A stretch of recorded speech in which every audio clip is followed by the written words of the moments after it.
tiempo, y que yo creo que es además un libro muy importante para intentar entender las razones de nuestro conflicto, las razones de nuestra sociedad y el tipo de mundo en el que vivimos acá en Medellín. Este es además el lanzamiento del libro en Medellín y es un libro sobre Medellín, como todos ustedes saben. Es también, yo creo que un homenaje a una generación de personas muy valientes en la Fiscalía y en el Grupo de Derechos Humanos de Antioquia, entre otros lugares, además de periodistas que han dado tanto por la justicia y por la idea de los derechos humanos en este país. Pues nuestros invitados es nada más y nada menos que Diana Salinas. Diana ha trabajado con varios medios, Noticias 1, Noticias RCN, es literata, ha recibido varios premios nacional de periodismo Simón Bolívar, un premio Rey de España, si no me equivoco, además. Y Diana, este es Premio del Círculo de Periodistas de Bogotá, Premio de la Sociedad Interamericana de Prensa, entre otras cosas. Diana es realmente una de las mejores periodistas que tiene este país y el trabajo que ha realizado con Cuestión Pública, pues así lo demuestra. Este es su primer libro. Sergio es también periodista, también muy buen periodista, abogado, y también tiene un libro muy interesante sobre las relaciones entre los 12 apóstoles y, como todos ustedes saben, el entramado político e industrial de nuestra sociedad. Se llama El Apóstol Santiago, también muy recomendado. Por supuesto, estamos vendiendo acá el libro de Diana a la salida. Nuevamente les quería agradecer mucho a ustedes por su presencia y especialmente a Sergio y claro a Diana que toleró las 1001 para acompañarnos aquí. Nuevamente muchas gracias, estén pendientes de más cosas que tenemos en la librería, que se vienen más. Tenemos una conversación con Lina María Parra sobre terror hablando de terror en Medellín. Esta más literaria, será el 11 de noviembre, si no estoy mal. Estén pendientes de nuestras redes y nuevamente muchas gracias a ustedes por acompañarnos. Todo esto va a quedar grabado y se los compartiremos después. Bueno, entonces buenos días a todos ustedes, agradecerles por estar aquí.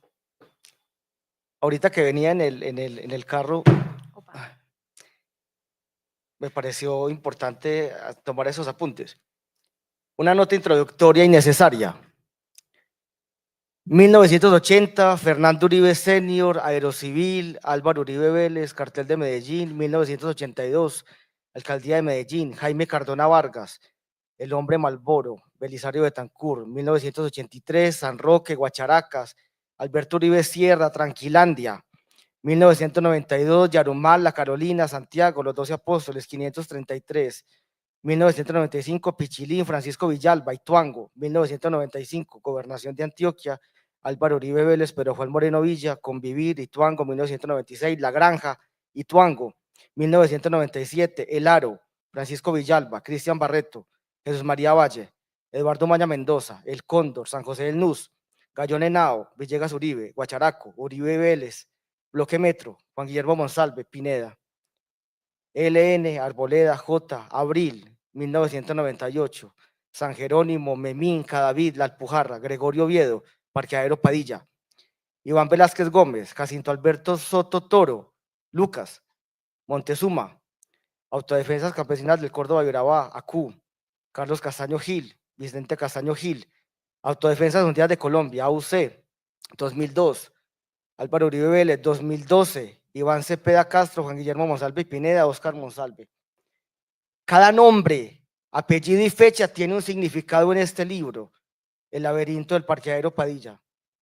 Cada uno de estos datos aparecía de manera dispersa en varios libros. Una periodista y literata, siguiendo el hilo de Ariadna, se adentró en el laberinto del Minotauro para unir cada uno de estos nombres y fechas que he leído. Su nombre, Diana Salinas. Hace unos días, el martes, fue encontrado muerto el periodista Fabio Castillo. Él fue el primero en ponerle nombres y apellidos a la mafia colombiana y antioqueña.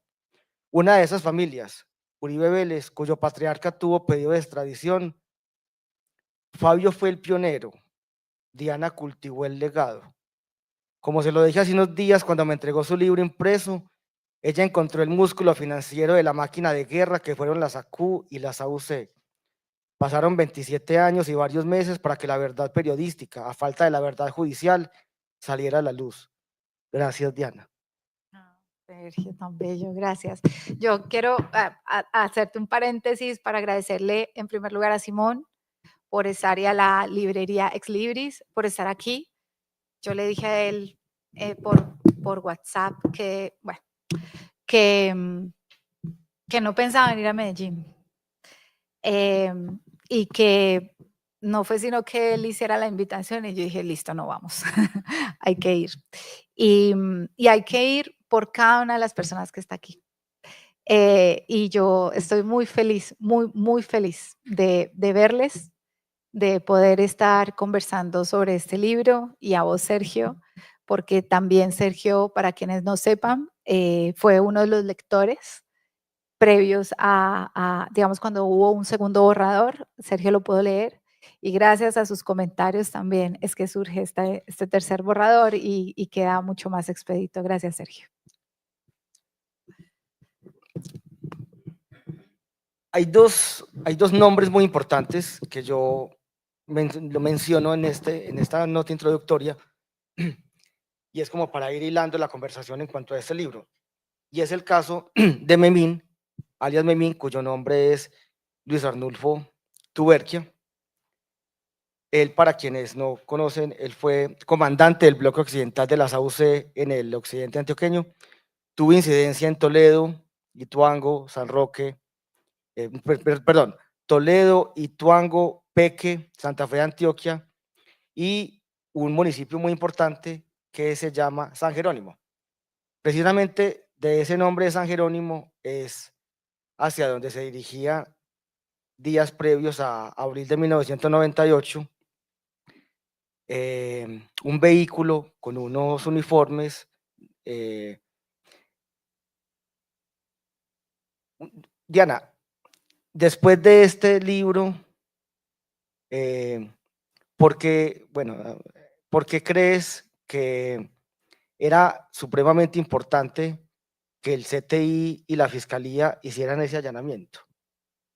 Pues yo creo que esto es como cuando hay una serie de circunstancias que inevitablemente, como yo lo trabajo inicialmente y creo que está también a lo largo del libro, como una especie de destino, de un sino trágico, porque todo lo que estaba haciendo este equipo, todo los conducía inevitablemente al parqueadero Padilla, ¿sí? Entonces, yo trato en el libro de contar todas esas circunstancias que estaban sucediendo y que ellos de alguna manera, de manera, digamos, como equipo, pero también como las diferentes oficinas del CTI en diferentes partes de Antioquia, así como fiscales de diferentes partes de Antioquia también, iban destapando, iban logrando capturas y esto iba a pasar.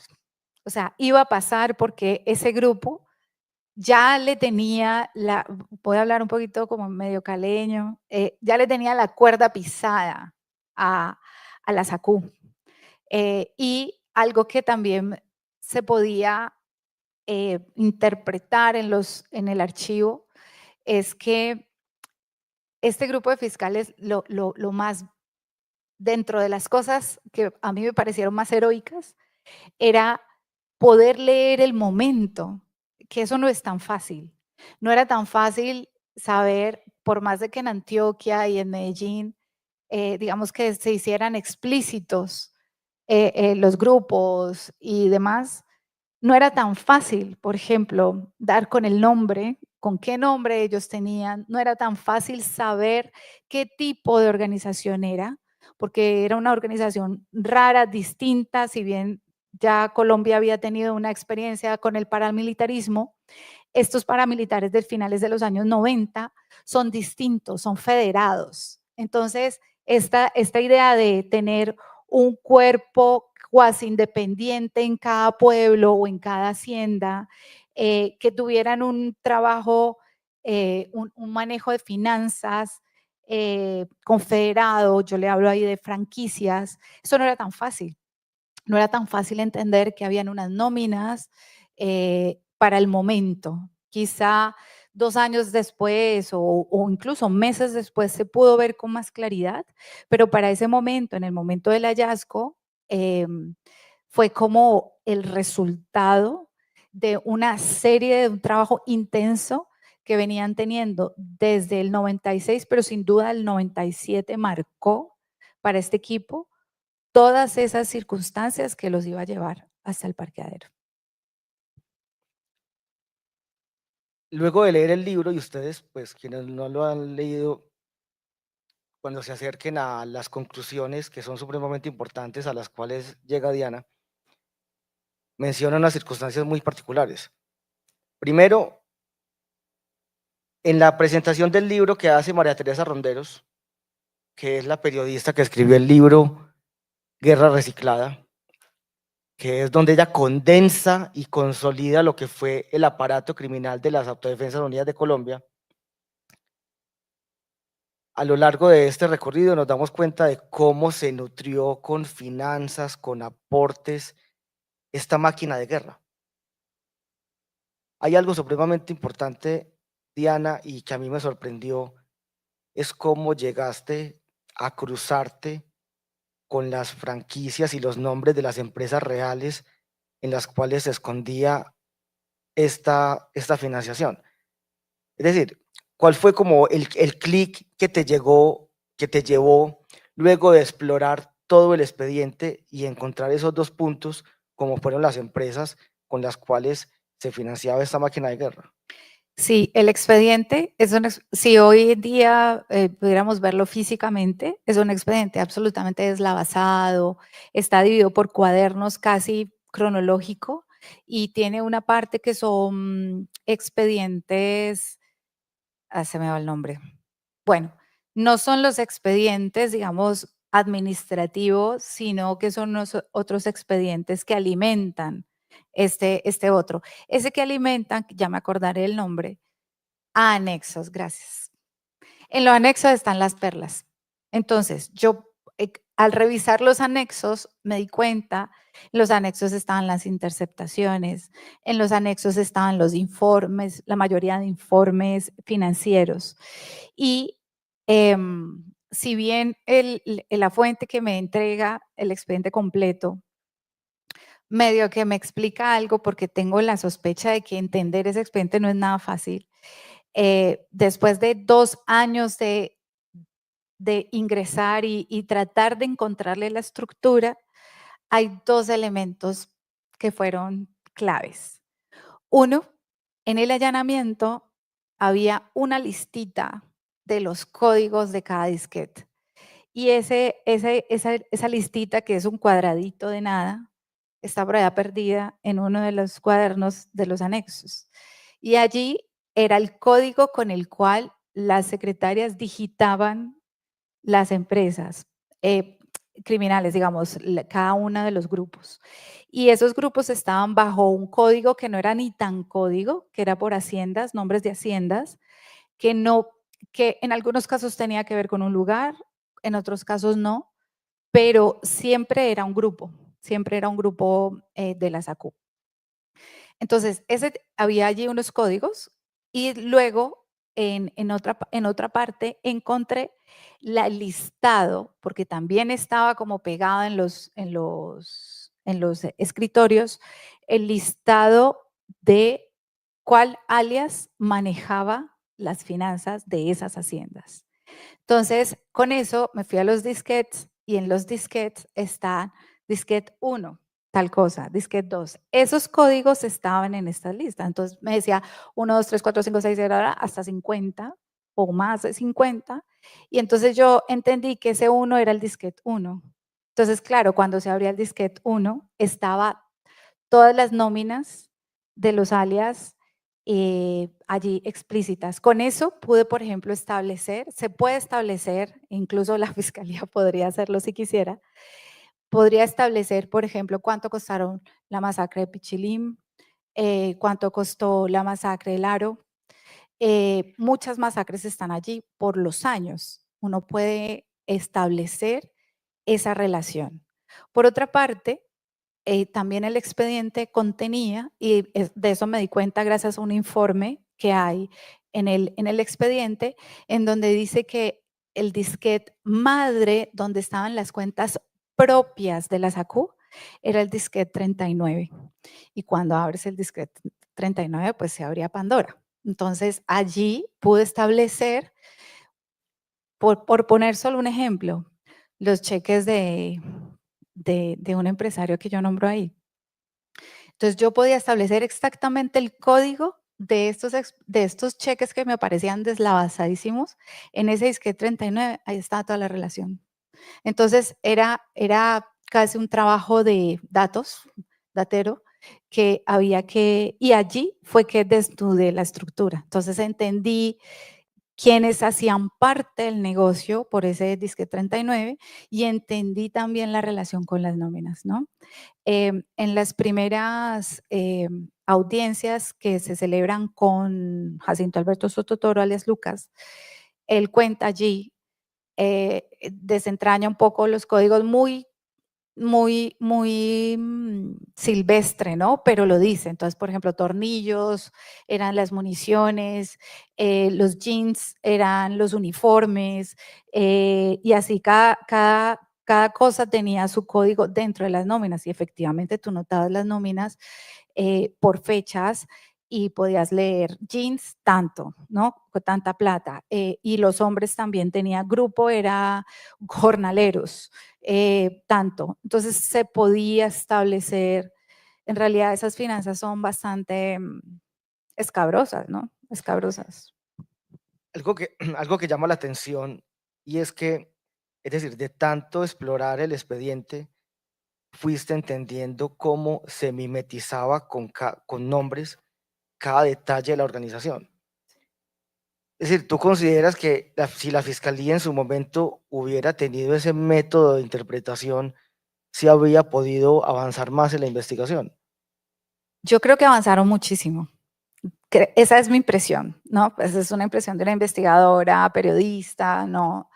Yo creo que avanzaron, es más, avanzaron más de lo que pudieron haber avanzado. ¿Por qué? Porque a mayo, o sea, sabemos que el parqueadero Padilla se descubre el 30 de abril de 1998, no había terminado mayo y ellos ya tenían entrevistado a la mayoría de empresarios. Eso también está en los expedientes. Y le estaban preguntando por qué aparecía allí, este cheque de dónde venía. Ellos ya habían hecho un rastreo de cámaras de comercio, de bancos, de cosas. Entonces yo siento que para hacer un grupo tan pequeño, porque a la final era pequeño para toda la información que había, avanzaron demasiado. Tanto que a los pocos meses ellos también corrieron para identificar y definitivamente poder vincular a Lucas con una causa más grande que la que él se entregó, que fue un asentador de cuentas. Entonces avanzaron muchísimo también en pocos meses para determinar que Jacinto Alberto Soto Toro era alias Lucas, que él mintió, pues siempre mintió para que no fuera descubierto. Y este alias Lucas, toda la organización de la SACU sabía quién era alias Lucas. Entonces lo descubrieron en tan poco tiempo que con eso también podían hacer, yo supongo, una serie de investigaciones y de negociaciones internas con Lucas y demás para que se conociera mucho más la vinculación, toda esta articulación financiera. Y hasta ahí llegó la investigación, por lo menos de parte de este grupo, que luego va a ser retomada a finales del 99. Entonces, yo sí creo que se hizo mucho. No obstante, a una de las fuentes yo le hice esta pregunta. Le dije, ¿usted qué cree que tuvo que haber pasado para que ese año esa investigación de verdad hubiese parado, descubierto, desvelado todo el poder que había allí, político, financiero, económico, ganadero, en fin?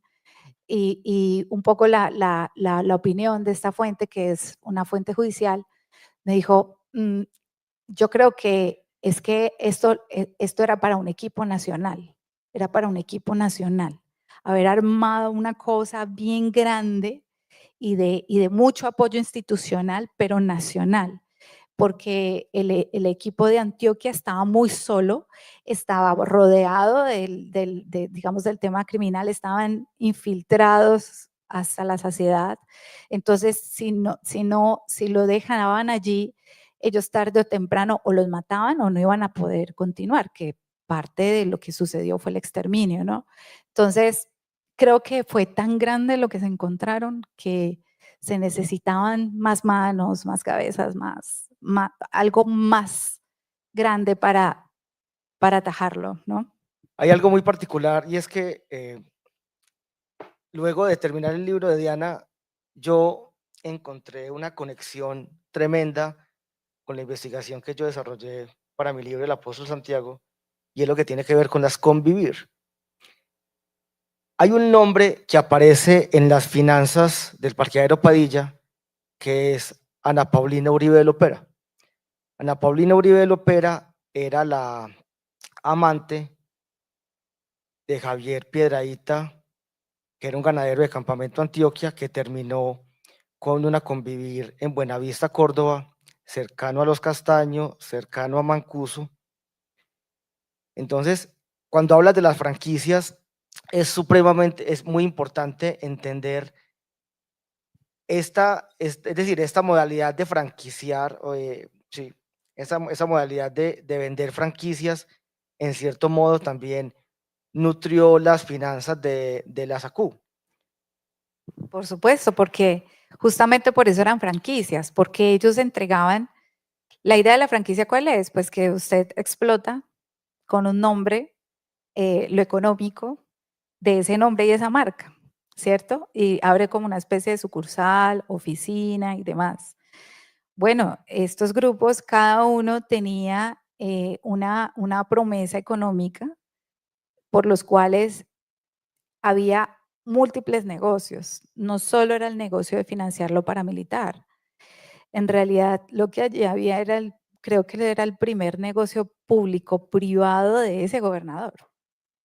Y entonces lo que sucedía era que ahí habían ganancias no solo de seguridad, sino que habían ganancias por narcotráfico, había ganancias por pirámides de narcotráfico, había ganancias por venta de armas, había múltiples ganancias. Entonces, pues esas franquicias terminaban siendo económicamente prósperas. En las primeras páginas del libro aparece una fuente que es una persona a la cual Berna contrata para que represente judicialmente a Lucas. Y esta fuente habla, por ejemplo, de cómo Lucas era tan importante para las autodefensas campesinas de Córdoba, Veragua, ACU. Uno se da cuenta, por ejemplo, de que el segundo, es decir, en toda la estructura de las Autodefensas Unidas de Colombia siempre se habla de los Castaños, pero de manera tangencial se menciona a Lucas. ¿Qué tan importante era Lucas en las ACU y en las AUC para que él hubiera pasado durante tantos años en la impunidad y que luego de más de 20 años fuera recapturado y condenado por fin por la muerte de los agentes del CTI? Es decir, ¿qué tan importante era él para la estructura al ser el financiero de las AUC? Lo que pasa es que en el libro hay una especie de destape con una empresa llamada Industrial Pecuaria. Esta empresa funcionaba en los predios donde funcionó el bloque Elmer Cárdenas. Y allí, esta empresa tenía digamos, por dueños, sobre todo los dueños conocidos ahora, alias Pelusa. ¿Qué pasa? Que eso no me doy cuenta yo, se dan cuenta las fiscales de finales del 99, porque esa información está en el expediente. Esos predios, y estoy dando toda esta vuelta para explicar a Lucas, ese predio fue vendido en el 83 o 84, si mal no estoy, es vendido por Inversiones Uribe Vélez a Industrial Pecuaria. Cuando reviso Industrial Pecuaria, me encuentro con que esa composición accionaria tiene a otra empresa dueña del más del 50%, y esa empresa de la cual es dueña de más de ese 50%, el que está en la junta directiva es Jorge Luis Ochoa Vázquez. Entonces, Lucas viene de esta parte de Industrial Pecuaria y viene de esta parte de los Ochoa y de Ocampo Banto. Y por eso Lucas va a ser tan importante para los Castaño. Casi que un socio de la SACU eran los Ochoa. Y por este lado es donde llega Lucas. Y Lucas lo nombra en el financiero. Pero además hay dos cabezas muy importantes en esta estructura financiera. Es Sor Teresa Gómez en Córdoba y Lucas en Medellín. Y Lucas era el encargado de la oficina que se encargaba de nutrir todos los ejércitos paramilitares para que obraran con las recién firmadas Convivir. Entonces, Lucas era casi los ojos de la parte industrial pecuaria que estaba en el corazón del parqueadero Padilla. Y en el corazón quiere decir, pues, que en su corazón de narcotráfico, de microtráfico en Medellín y demás. Entonces, Lucas era casi los ojos de uno de los socios y era sumamente importante. Por eso es que cuando él resulta capturado ese 30 de abril de 1998 en la oficina del parqueadero Padilla, pues está una de las versiones de que aquí está fuente reservada, que es el primer abogado que tiene Lucas, en donde él recibe habla con don Berna y don Berna le dice, nosotros pensamos sacar a sangre y fuego a Lucas de allá, hay que sacarlo como sea. Y es este abogado el que le dice, no, eso no lo pueden hacer, o sea, eso va a ser una masacre terrible, no lo hagan, dejen como hacer esto como a lo bueno, digámoslo así, de las buenas formas. Y finalmente Lucas se vuela, ¿no? Como es de conocimiento. Total, lo que pasa es que después él ha sido condenado ya en instancia de tribunal por el asesinato de varios agentes del CTI, pero Lucas no ha sido procesado por el parqueadero Padilla. Hablemos de los protagonistas. En el libro hay una escritura detallada de los mártires de la justicia. Yo los denomino mártires del parqueadero Padilla porque ellos se inmolaron y pusieron sus vidas al servicio de la justicia. Y aquí entre el público tenemos a un exfiscal que fue protagonista del allanamiento. Algo muy llamativo en este libro son, es decir, la variedad de voces de lo que cuenta el expediente. Diana lo llama que habla el expediente, pero también de contrastar con personas que fueron protagonistas. No, es el caso, por ejemplo, de Iván Velázquez Gómez, quien era fiscal en ese momento, Gregorio Oviedo, que falleció este año, J. Guillermo Escobar. ¿Cómo fue ese trabajo, Diana, de revisar un expediente, navegar en el laberinto del Minotauro, como lo llamas, y contrastarlo con esas personas que fueron protagonistas? ¿Cómo fue ese trabajo de reportería?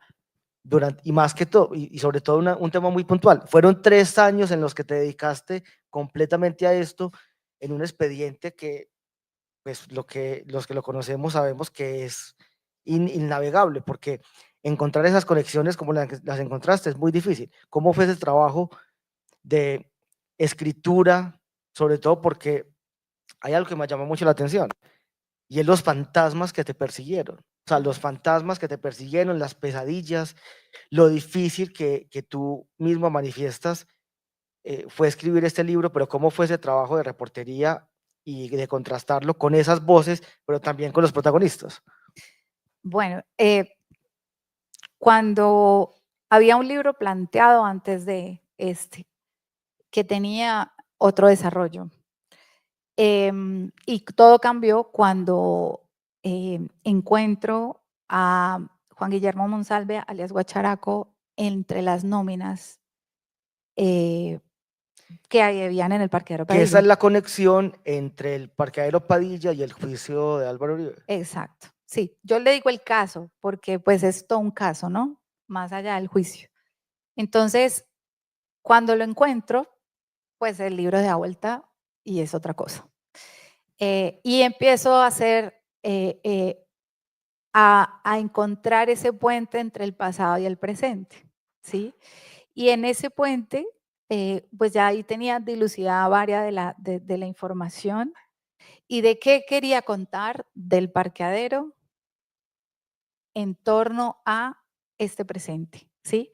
Porque, como lo digo al principio, esto es solo una esquirla del parqueadero, ¿no? Es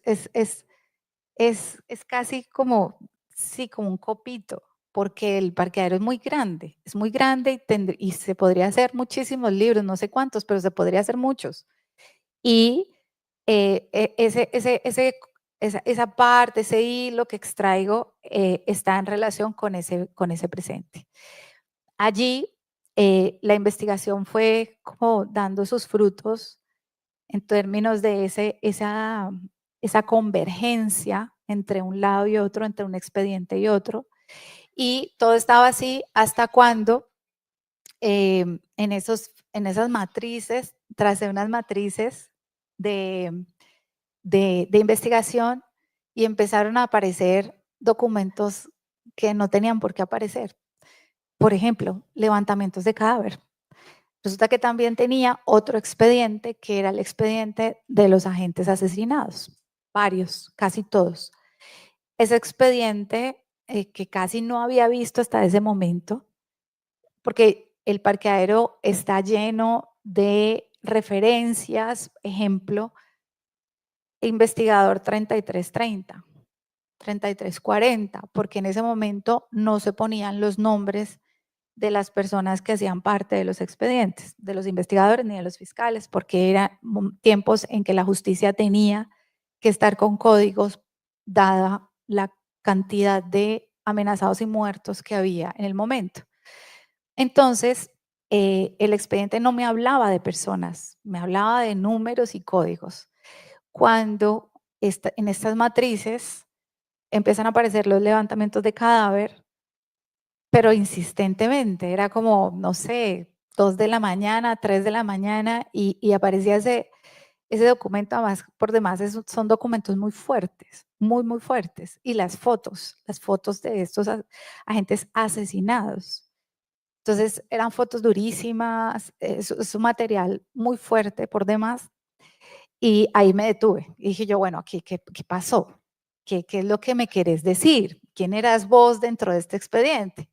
Y ahí fui encontrando, fui traduciendo, otra traducción era tomar las firmas de estos agentes de este lado y las contrastaba con el expediente del parqueadero, y me di cuenta que estoy poniendo un ejemplo que se me aparece al azar, 3340 era Sergio Humberto Parra. Entonces yo dije, eres tú, Sergio Humberto Parra. Entonces yo empezaba a hilar qué era lo que había hecho Sergio Humberto Parra dentro del expediente. Y así con todos. Y luego empecé la reportería, vine a Medellín un par de veces, y entre esas reporterías, las personas que encontré aquí, entre esas Paulo Jaramillo, gracias Paul, fue fantástica la reportería con Paul. Yo pude preguntarle a las personas que están vivas, a Paul, a Iván Velázquez, a Gregorio Oviedo, que ya no está vivo, murió este año, en mayo, a las hijas de J. Guillermo Escobar, a Luz María y a Olga, con quienes por fortuna pude hablar. Y entonces yo empecé a cruzar información, le empecé a preguntar a Gregorio Oviedo, a Paul, cómo era Parra, que le decían Chacal. No, pues es que el día que Chacal, cómo era fulano. Y ahí yo ya tenía como todo el equipo, no todo, alguno, digamos, uno representativo, y pude con la reportería construirlos a ellos como personajes, como si estuvieran vivos, ¿sí? Y eso me lo permitió también porque este otro expediente, el de los homicidios, tenía las declaraciones de muchos familiares, compañeros de trabajo, que narraron esos últimos días de cada uno y de las investigaciones que estaba haciendo. Entonces, gracias a eso, yo podía desarrollar como de manera íntima a más de uno, ¿no? Sobre todo a los que pude hacerlo, los volqué como personajes y entendí qué hicieron dentro del parqueadero o qué hicieron dentro de otro tipo de investigación, como en el caso de Jesús Augusto Botero, que hace la investigación de Jesús María Valle. Está como investigador del CTI, fue llamado por J. Guillermo Escobar para poder adelantar la investigación y esta información, por ejemplo, me la dio Gregorio Oviedo. Gregorio me dice, yo destiné y le dije, Jesús Augusto, dedíquese a este caso, solo a este caso, ¿no? Y luego, cuando hablo con las hijas de J. Guillermo, que descubro este personaje hacia el final de ese segundo borrador, cuando yo pienso que ya está medio cerrado, descubro a J. Guillermo Escobar y por la conversación y la reportería, los documentos que obtengo por parte de la familia, yo logro saber qué hacía J. Guillermo dentro del expediente. Entonces, no solo porque ellas lo comentaron, era porque es que él tiene una manera de ser, de escribir, de hablar que quedaba en el expediente. Entonces yo dije, ya, el que dijo lo de la mirada triste fue J. Guillermo. El que dijo esto, este era J. Guillermo, porque la manera en cómo él entrevistaba era increíble, parecía de película en el expediente. Entonces yo pude identificar cada uno de ellos con este trabajo como un poco, ¿cómo decirlo? De todo un poco, ¿no? Dentro datero, pero también de reportería, pero también de visita, de estar aquí, de ir a San José del Nus. Fuimos hasta San José del Nus, me llevó Paul Jaramillo, fuimos hasta San Roque, dimos un buen tour. En el libro mencionas de que, es decir, la iniciativa para escribir este libro fue porque te compartieron el expediente completo. Es decir, ¿en qué momento tuviste el pleno convencimiento de que era necesario escribir este libro? ¿Y qué tan decisivo fue, pues fue para tu vida? Porque incluso algo muy bonito es que, es decir, tuviste el apoyo de tu esposo, que siempre estuvo ahí alentándote, el equipo de Cuestión Pública, sobre todo porque el fact-checking, o sea, revisar cada dato, pues ha sido una del sello de calidad de Cuestión Pública. Pero ¿en qué momento tomaste esa decisión que cambió tu vida en esos 3 años? Bueno, yo lo cuento muy anecdótico, pero fue así realmente, no tiene mayor misterio. Nada, yo hablo con Andrés Grillo post pandemia, El editor de Planeta. el editor de Planeta, porque ha pasado la pandemia y a todos nos pasó que nos pusimos a pensar en qué íbamos a hacer y qué estábamos esperando para hacer lo que queríamos hacer, ¿no? Entonces, todos salimos como un poco, todos no, muchos salimos y muchas salimos buscando no aplazar más lo que queríamos hacer. Y este archivo lo teníamos desde el 2019. Yo lo empecé a revisar, lo teníamos y me lo entregan en calidad de directora de Cuestión Pública y lo empecé a analizar y yo encontraba un archivo sumamente peligroso. Y pensé, ¿qué puedo hacer con esto? ¿Qué podemos hacer con esto tantos años después? Más de 20 años después. ¿Qué hacemos? ¿Qué hacemos? Fue el tiempo, se nos fue el tiempo, hicimos, sabemos lo que hiciste y estábamos en todo el tema, pues, datero cuando ocurrió pandemia, paro nacional. El paro nacional sí que fue también todavía más fuerte como para decir, pues esto no se puede morir guardado y si no lo vamos a hacer, pasémoslo porque no se puede quedar guardado. y en esas busqué a Andrés y le dije que quería hacer otro libro. Yo no había hablado del parqueadero Padilla. Y él me dice como, pero hagamos un libro de una investigación que no haya hecho cuestión. Y yo pensé de una, yo le dije, pues yo tengo el parqueadero Padilla y él sabía que era ese archivo y de una, yo llegué a mi casa, más me demoré yo en llegar a mi casa, cuando abrí el correo había un contrato que lo firmara, que hiciéramos ya el libro, que bueno, así como muy rápido todo, yo lo firmo, pero me paso todo un año pensando una vez por mes en llamarlo a él y decirle, no, yo ya no voy a hacer este libro, porque lo veía peligroso, lo veía denso, no hallaba quien pudiera explicarme, ¿no? Yo digo, pues, ¿quién me explica este archivo? Hasta que ocurrió un episodio que no, todavía no puedo contar, pero ese episodio hizo que yo saliera decididísima a escribirlo y a llevarlo a cabo, pues, con toda con toda la atención que merecía.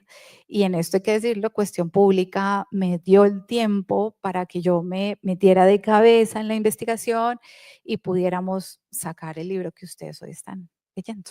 Este expediente de 1998 tiene una persona que lo conectó completamente con una investigación que se inició en 2012 y fue una denuncia penal que interpuso el expresidente en contra de Iván Cepeda y es una magistrada auxiliar de la Corte Suprema de Justicia. De manera corta, Diana, ¿qué tan importante fue el trabajo de la magistrada auxiliar Sandra Yepes, auxiliar del magistrado José Luis Barceló, y cómo ella logró conectar los hechos de Guacharacas, San José del Nus, parte de manera tangencial, pues el parqueadero Padilla, Juan Guillermo Monsalve, con esa denuncia que le interponen Iván Cepeda? ¿Cómo ella logró conectar esos puntos y lograr de que eso se convirtiera en un caso y terminara en un juicio? Pues está contado en el libro, pero lo haré corto como dices tú. Ella empezó por cada compulsa de copias de testigos que le enviaban, las 2 o 3 hojitas que les enviaban de Armó las el declaraciones. rompecabezas. Claro, porque ella dijo que son estas 2 o 3 hojas de alias Racumín o de alias Xito. Entonces ella dijo, no, un momento, hay que revisar, ¿esto de dónde sale? Ah, esto sale del expediente de la masacre del Aro. Ah, pues entonces hay que ir a inspeccionar el expediente de la masacre del Aro. ¿De dónde sale eh, fulano? No, que sale del expediente del exgobernador Ramos. Ah, pues hay que ir y de esa ida ella a cada uno de los procesos de donde llegaban estos testimonios, es que ella termina entendiendo y tejiendo que esto viene de unas relaciones por allá que van a dar al parqueadero Padilla. A mí me gustaría, bueno, de manera muy corta, en el libro mencionas, por ejemplo, que es una colección muy particular y es el llavero de Cueros Vélez. Aproximadamente en el expediente del parqueadero Padilla se encontraron una lista de 500 empresas, además de cuentavientes, o sea, personas naturales. En el expediente, ¿de qué manera, por ejemplo, estos 11 investigadores que fueron inmolados lograron avanzar en cuanto a eso? Y si de pronto tienes conocimiento en qué etapa se encuentra esa investigación, si está inactiva, si la JEP, por ejemplo, en el caso 08, la ha retomado. Ahí el expediente fue cerrado, archivado, cuando llegó Luis Camilo Osorio, el fiscal. Y posteriormente, cuando llega Monte Alegre en el 2016, se reabre porque en tribunal Pinilla Cocoyo ha estado pidiendo información y que se reabra el parqueadero Padilla. Por esto, este archivo en particular es de lesa humanidad, ¿no? O sea, él está muerto, pero sigue vivo, ¿sí? es un oxímoron, pero es así. Y en el 2016, a causa de la paz y de revisar todo, sacan el parqueadero Padilla y empiezan a revisarlo y a hacer algunas cuerdas investigativas que salen, no salen necesariamente del parqueadero, pero sí.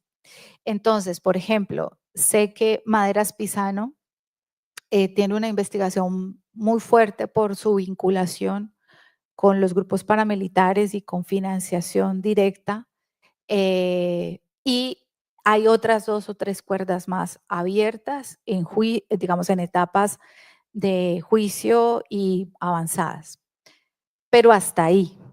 Digamos que toda esa lista de cheques que está, que existe, que se puede revisar, chequear y demás, yo creo que ahí ya se perdió la oportunidad de justicia, porque esa manera particular y financiera ya no hay cómo rastrearla. Es decir, ya los cheques no se usan, ya llegar a la cuerda de si ese cheque de verdad llegó a una casa de cambio o no, si de verdad se hizo esa transacción como lo estaba diciendo el empresario cuestionado, ya no hay cómo materialmente llegar hasta allá, salvo que Lucas saliera en una iluminación a decir esto era así y fulano me daba y ta, ta, ta. O sea, el único que en este momento tiene la posibilidad de verdad es Lucas, ¿sí? Porque ya las oportunidades de investigación financiera ya se perdieron, a mi modo de ver. De hecho, eso lo conversé con el fiscal que tiene estos casos. Él dijo, no, ya eso, es que ni siquiera existen los cheques materiales, ni siquiera existen, ya están escaneados, ya son fotocopias, no están.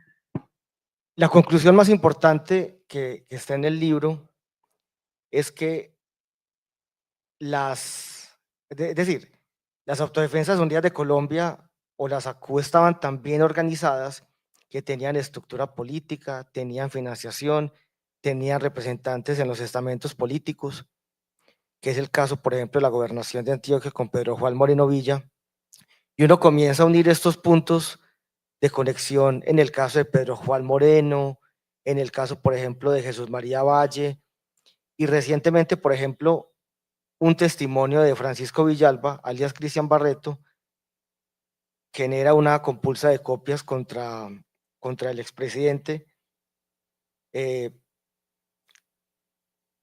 Para redondear, ¿qué tan importante han sido, es decir, qué tan importante han sido los magistrados en el caso de la Sala de Justicia y Paz del Tribunal Superior de Medellín, en el caso de los 3 magistrados que instruyeron esa investigación, más la magistrada auxiliar, además de las juezas que negaron las preclusiones? ¿Qué tan importante ha sido la justicia para frenar esta impunidad? Pues justamente hay impunidad, pero dentro de esos estamentos, desde el 97 hasta hoy, siempre ha habido un grupo, una persona, sí, un grupo, porque nadie actúa solo en la justicia, un grupo, un jefe, un fiscal, un magistrado, una magistrada, un juez, una jueza, que son capaces de ver esto. Y cuando lo ven, no titubean en decir, aquí tiene que haber Y lo justicia, particular es que han sido mujeres. en su mayoría. Entonces, pues yo lo que creo es que a la justicia le falta, a los que ya lo vieron, pues ya lo vieron, ¿cierto? Ya hicieron lo que pudieron hacer. Falta es que más personas dentro de la justicia se atrevan a ver distinto el pasado que les contaron, o el pasado en el que creyeron, o el pasado que los cobijó, ¿sí? Porque creo que hace falta un poco eso. Y lo digo especialmente por el último resultado de justamente el juicio Uribe, ¿no?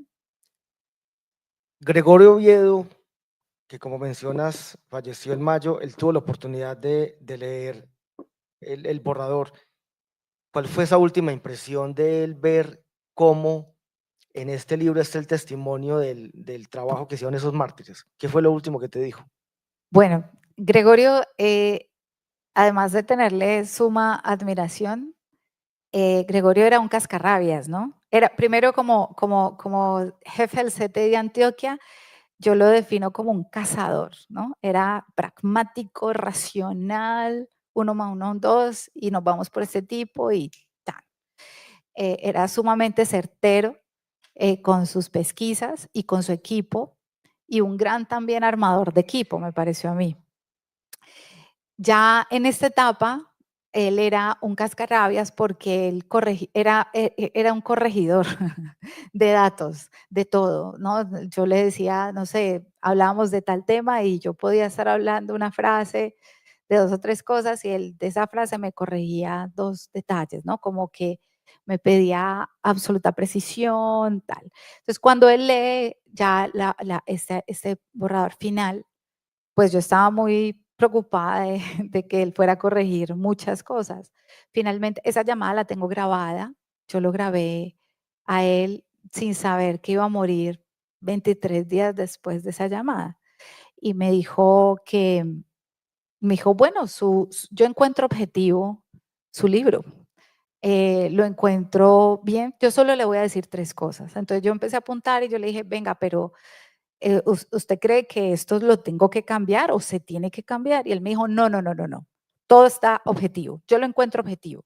Simplemente no llamó la atención, quiso conversar sobre 2 o 3 cosas, por ejemplo, de Parra.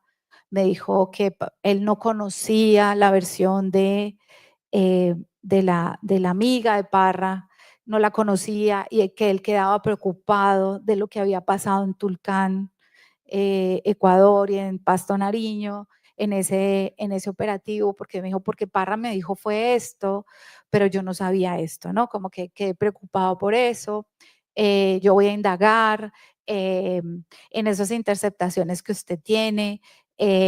Yo no había caído en cuenta que aparecía JI. Bueno, como que dio algunos comentarios, estuvimos hablando, quedamos de tomarnos un café y no se pudo.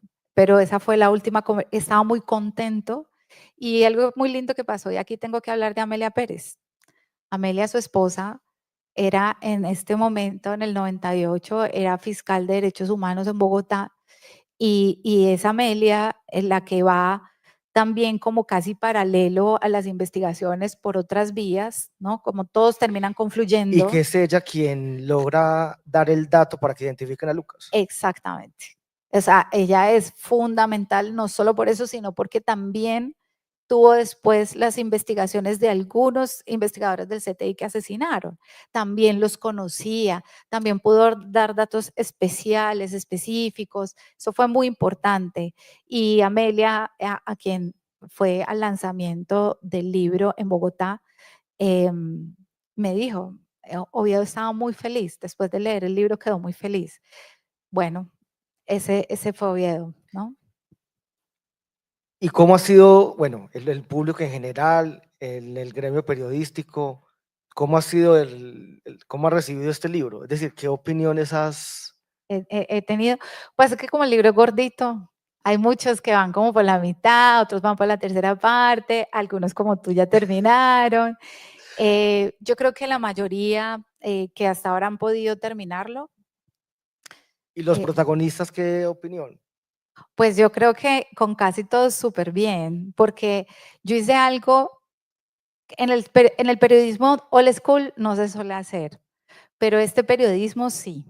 Y es un periodismo que si yo he hablado con una fuente durante 3 años, yendo y viniendo sobre la información, yendo y viniendo sobre la verificación, el mínimo derecho que se merecen estas fuentes, no todas, pero sí las principales, es que conozcan qué escribí yo de ellos.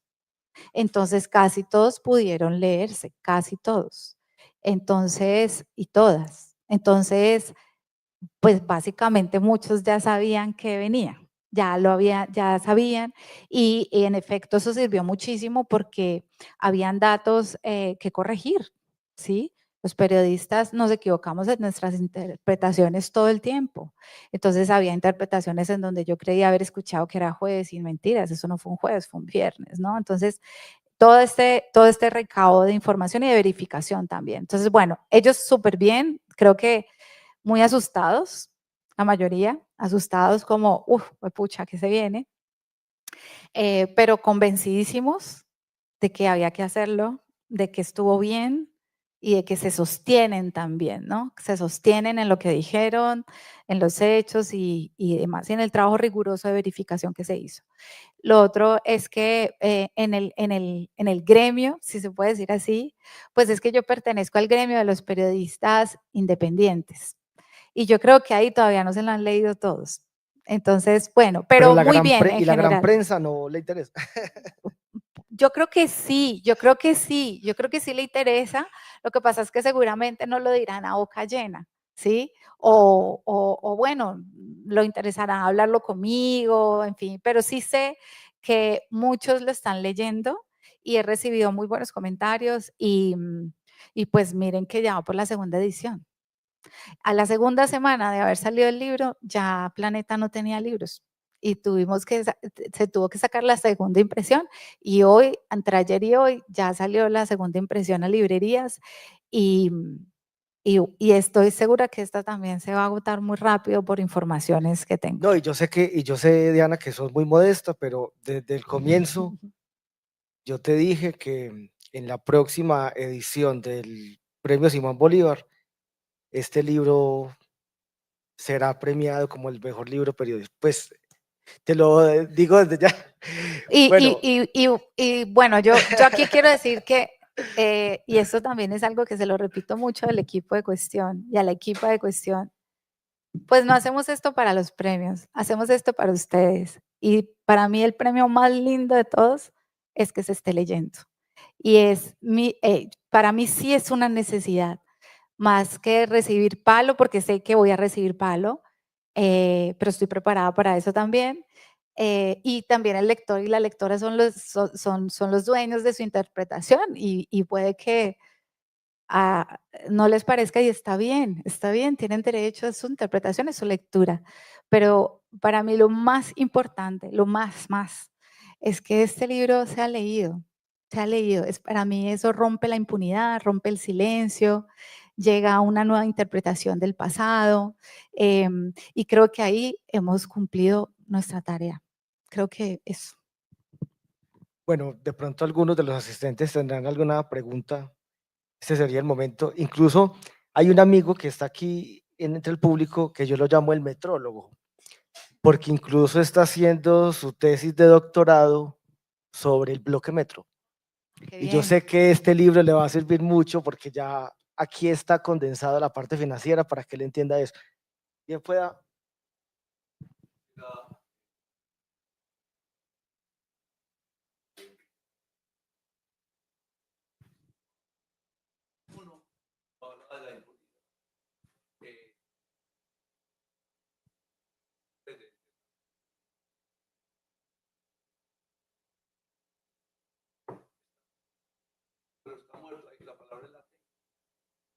Está en estado latente.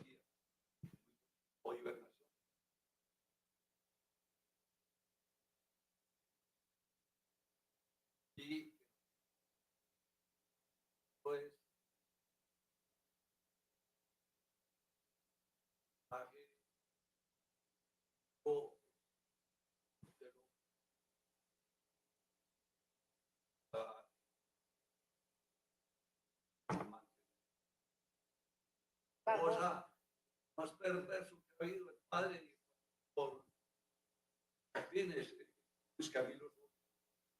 Qué bueno que la felicito hoy. También lo vi. Muchas gracias.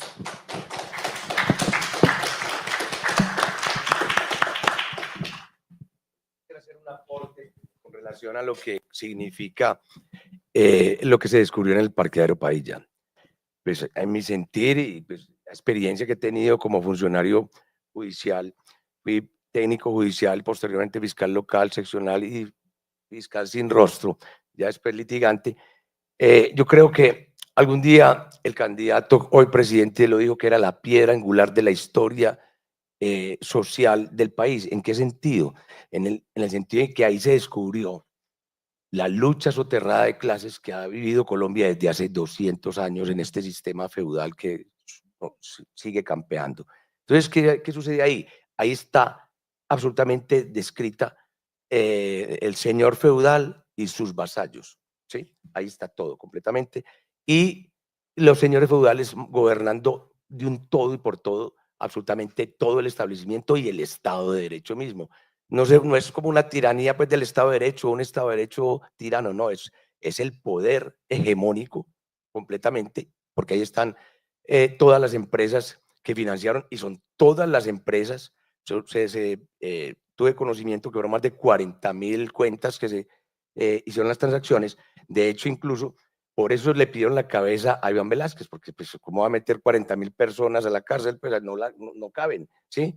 Entonces, prácticamente perdió la cabeza Iván Velázquez porque él se empecinó en sacar adelante eso y nombró una comisión de fiscales. Yo solamente hice el allanamiento porque yo era el fiscal 61 y Gregorio no tenía funciones de policía judicial, entonces tenía que ir con un fiscal que ordenara y estuviera dirigiendo el allanamiento. Cuando entré al allanamiento, entré con el grupo operativo y el grupo operativo completamente cooptado porque el jefe mayor era Uber Duque, ya muerto, paralelo con Carlos Castaño, y pues eso estaba completamente cooptado pues desde Don Berna, desde antes de Don Berna y los Aguilar. Entonces, todo el bloque operativo, yo entré con un hombre de 2 metros 10, tumbó la puerta, se aseguró el sitio, yo me quedé con Gregorio afuera mientras estaba todo seguro, ya después subimos y todos los muchachos se quedaron sentados en la sala y ninguno, todos miraban a Lucas, o sea, como que lo conocían porque estaba completamente cooptado. Entonces, como yo me fui de uniforme, completamente disfrazado, como otro del CTI, para no estar tan bandereado en tanto allanamiento que hice, entonces me mimetizaba pues un poquito, pero eso les contaría una anécdota con relación al allanamiento que hice de Jesús María Valle, pues que me puse unas gafitas rojas y ese tipo se burlaba de mí, pues doctor, usted lo ve uno y lo reconoce de una, pues porque, pero yo me disfracé de CTI. Entonces, claro, nadie hizo el allanamiento, todo el mundo quedó quieto y en el cuarto que yo te mostré cuando entramos allá, que era un cuarto que no había sino un escritorio y una mesa de dibujo. Y pues tan extraño esto.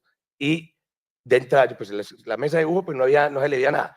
Y al escritorio le metí la mano, que salió el doble fondo y me encontré con las carpetas. Yo estaba completamente solo porque todos los otros investigadores estaban abriéndole la boca así a Lucas. Entonces, pues yo dije, ay, Dios mío, bingo, me encontré pues la lotería, porque vi pues toda la estructura financiera en unas carpetas donde estaba toda el acta de fundación, la estructura financiera, absolutamente todo el dossier secreto de las ACU. Entonces, pues yo me quedé pensando, yo me entré al baño que tenía ese cuarto y miré todo eso y me quedé reflexionando y pues hasta aquí llegué. Bueno, voy a llamar a Oviedo, llegué y llamé a Oviedo y lo llamé para el baño, lo jalé para el baño, no me fui allá donde estaban todos, pues para hacer un escándalo que pronto se armaba pues la de San Quintín. Entonces, no, ven Oviedo, ven, mira esto. Oviedo se le puso la cara pálida, me salieron los ojos de las gafas, se le secó la boca, y ahí estaba Sergio, le dijo a Sergio, coge las esposas y tan, y se le fue a Lucas y se las metió, pero apretadas, así que Lucas quedó como un hipopótamo rosado, pues que ya estaba muriendo, y me tocó aflojarle las esposas porque estaba, pues, porque Oviedo, en nombre de la justicia y la República de Colombia que usted capturado, pues, eso fue pues todo un espectáculo de cineasta, total. Y inmediatamente las peladas, bueno, cuando nosotros llegamos, las peladas estaban botando papeles y dañando cosas. Entonces ahí pararon, pero ya pues ya el Lucas y me dijo, vea, desablójeme las esposas, tal cosa. Pero eso fue lo que pasó. Y Gregorio, bueno, Pinilla Cogollo, que fue el de Justicia y Paz, que investigó el Frente Suroeste y el Bloque Pacífico, ya hizo condena y decretó o lo estableció en su sentencia como lesa humanidad los financiadores de los grupos paramilitares. Entonces, impunidad no va a haber. De hecho, en todas las versiones de Justicia y Paz, todos los postulados de Justicia y Paz, el Alemán, Raúl Hasbún, el Monoleche, todos han dicho la verdad de todo. Don Berna tiene documentado y ha aceptado la muerte de todos y cada uno de los investigadores del CTI y dijo cómo y quién, ¿sí? Entonces eso está documentado y simplemente continúa Justicia y Paz con algo que llama las compulsas de copias, pero las compulsas de copias en algo tan supremamente delicado para la sociedad, que es una sociedad completamente tapada con un velo, el velo pues de que no saben que viven en un feudalismo y piensan que estamos en un capitalismo y vivimos feudales 200 años y seguimos feudales y nadie dice nada, pues, ni se comenta el cuento. Entonces, esa situación yo digo que va a fluir. Es decir, ¿cuándo va a fluir? Cuando de todas maneras pienso que la Fiscalía debe de tener una comisión de fiscales para que manejen esas compulsas de copias, porque en esas compulsas de copias están los terceros grandes responsables del conflicto, que es la sociedad que los financió. Entonces, como financió y ya es decretado como lesa humanidad, en cualquier momento pueden llegar órdenes de captura, expropiaciones. De hecho, ahorita lo que más llegan no es órdenes de captura, sino expropiaciones de personas que se lucraron y que tienen, digamos que haciendas o tienen pues propiedades grandes de cuenta del conflicto. Entonces, eso completamente va a generar, digamos que la justicia que se requiere. Entonces, llega tarde, pero llega. Es Paul Jaramillo. Un aplauso. Parte de lo que dijo Paul, casi todo está en el libro, ¿no? Paul, tienes que leerte. Y frente a eso hay algo que se me quedó como una cuerdita ahí suelta y es que el caso del parqueadero Padilla, después de haber decidido la JEP no abrirlo, lo decidió abrir, lo tiene en este momento y seguramente por ese lado es que va a llegar algo de la verdad. Exacto, esos terceros que no quieren hablar. Buenas tardes para todos. Mi nombre es Eddie. Tengo la fortuna de conocer a Diana hace muchos años porque fue mi compañera de trabajo en Noticias 1. Después ella tuvo la idea con David Tarazona de abrir un nuevo rumbo con Cuestión Pública, el cual también lo llevo en mi corazón. Con Diana he hecho trabajos de investigación muy buenos. La Hacienda, en el ubérrimo, el proyecto de vivienda del Balmoral, temas de corrupción. Y para mí es muy grato hoy estar acá con usted y con todos ustedes y muchas gracias por acompañarnos. Diana, mi pregunta es, ya tenemos ¿cuántas investigaciones vienen más respecto al parqueadero Padilla? Gracias, Eddie, un montón. Hay un segundo libro que tiene que ver con la investigación de la mayoría de los cheques, de ciertas cuentas, digamos de lo que pude encontrar y de lo que pude investigar.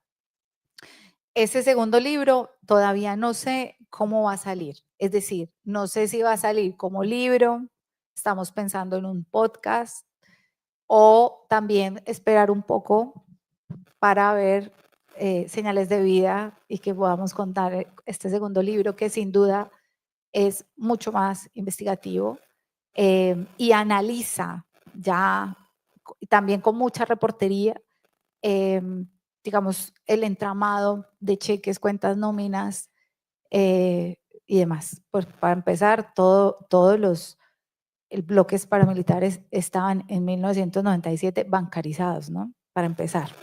Así que se vienen muchas. Y ese libro, solo te puedo decir que en su taco tiene 300 páginas, o sea, es grandísimo también.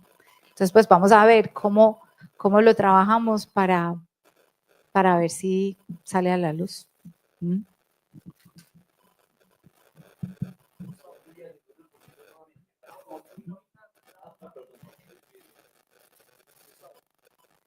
Buen día para todos. Mi nombre es Gustavo Salazar Pineda y estoy aquí por invitación de Iván hoy, muy complacido. Algo de historia tengo yo en ese tema de el parqueadero Padilla. ¿Por qué? Primero digo, para mí, el eje central intelectual de esto fue Gregorio Oviedo. ¿Es verdad o no? Para mí, fue el más grande del CTI en Antioquia. Primero voy a decir cómo conocí a Gregorio. Creo que eso es público. A Gregorio le capturaron un hermano por pertenecer al M19 Gustavo. Año 79 lo conozco en la Picota. Es un muchacho de Chaparral, muy cerca a Gómez Méndez, a esa playa de juristas y grandes seres humanos de Chaparral como Reyes. Nos volvimos amigos. Y da la casualidad que un día me llamó el hombre que era la voz, el otro yo de Don Berna. Estoy hablando de Gustavo Pegui. Creo que me entenderán que así era.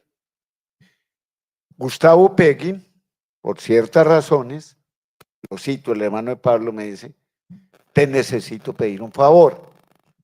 Y es que te hables con Gustavo de un tema. Y Gustavo Pegui me cita, nos vemos en su oficina de Envigado, era el propietario del club, y me dice, tocallito, ya nos habían presentado antes, yo necesito que usted me haga un favor. Y me dice el osito que el único que puede hacerme este favor es usted. Tocayo, ¿de qué se trata? Necesito hablar con el director del CTI, que es que es Gregorio Oviedo. Le dije, sí, verdad, yo lo conozco. Efectivamente, yo creo que nos puede recibir. Hablo con él y me dice, Gustavo, venite. Yo no le dije para qué. Me llamó profundamente la atención que uno como abogado litigante y valiéndose no de un tráfico de influencias, pero sí cercanía con el funcionario, llego yo con Gustavo Pegui y yo me imaginé que le iba a decir, hola, don Gustavo, ¿cómo está usted? Mucho gusto, es un placer, Gustavo, atenderlos. Allí en el centro me recibió y yo le digo, Gregorio, ¿cómo está? Gustavo, ¿cómo te va? Le presento al señor. Sí, usted es el señor Gustavo Pegui López. ¿Qué viene a hacer por aquí? Y entonces le dice, no, pues, doctor Gregorio, es que estoy preocupado. Dijo, mire, usted es un bandido. Está bien acompañado, pero usted es un bandido vulgar. No lo saco de aquí porque pues soy condescendiente con el doctor Salazar. A partir de este momento le digo, prepare jurídicamente porque voy detrás de usted y sus compinches. Wow, pues yo dije, el favor me pareció mucho a uno que me hizo Eddie Banoy, ¿no? ¿Se acuerda? El de el contra hacker, ¿no? Carlos Arturo Escobar, necesito hablar con don Daniel y me dice aquí el amigo, sí, claro, con mucho gusto. Y cuando le digo, es para hablar, páseme ese bandido. Es decir, segunda vez que iba por lana, salía trasquilado. Yo recuerdo, y esto es otra anécdota, cuando salí le dije, vea, tocayo, la cosa va en serio. Pero yo no sabía de qué se trataba, ¿no? Y hablé con Gustavo, me dijo que la cosa era muy delicada. Buscamos una muchacha muy buena del CTI, Paul sabe quién era. Nos hizo un favor de buena, porque fue de buena. Alexandra Sosa, ¿se acuerda, doctor Paul? Y Gustavo la utilizó para cuando eso existía en Viper, un inconveniente. Y lo que yo quiero contar es lo siguiente. También me tocó, por suerte, a un paisano mío, ganadero en el Urabá, además grande comerciante, lo vincularon a una indagatoria por unos cheques. Y le dije, cuente la verdad, diga que usted pagaba la vacuna, pues ¿qué más va a contar? Va a decir que no, que es que no conozco a nadie. Efectivamente, así fue. Y mi posición jurídica, desde ya les digo, que la mayoría de los que dieron plata fue bajo la presión. Ahí no hay responsabilidad penal para muchísimo, porque es nada más ni nada menos que aquello que en derecho penal se considera un miedo insuperable Yo ya estuve en unos procesos de Urabá de los alcaldes que fueron motivo de apoyo a los paramilitares. Lo que sí quiero yo decir es que me llamó profundamente la atención y los felicito porque la historia del parqueadero Padilla es, para mí, todo lo que conecta a usted, el cartel viejo de Medellín, la llamada oficina de Envigado. De hecho, yo hablaba también con el abogado Los Castaño y estoy totalmente de acuerdo con el libro de Diana, que es uno de los hilos de Ariana que va a demostrar cómo funcionó siempre en Colombia el paramilitarismo. Y finalmente lo que sí quiero decir es que dentro de toda esa maraña investigativa, sí quiero rescatar que en Colombia hay impunidad, pero hay algo que quiero tratar y lo traté con un periodista hace 8 días. El Estado colombiano utiliza a los funcionarios y después los abandona. Gregorio Oviedo entregó su vida, su tranquilidad y su paz con Amelia por este proceso, se fueron al Canadá, estuvieron exiliados. Yo hablé con una persona y creo que Gregorio murió por una de las razones que el Estado finalmente los trató mal, porque también quiero decir que Gregorio en su rabia de hemos hecho esto, hemos trabajado, hemos expuesto nuestra vida, nuestra familia, etcétera. Ya sabemos lo que pasó en la corte con la esposa, cómo le voltearon la torta. Y finalmente quiero decir que supe que murió a raíz de una enfermedad probablemente emocional relacionada con eso.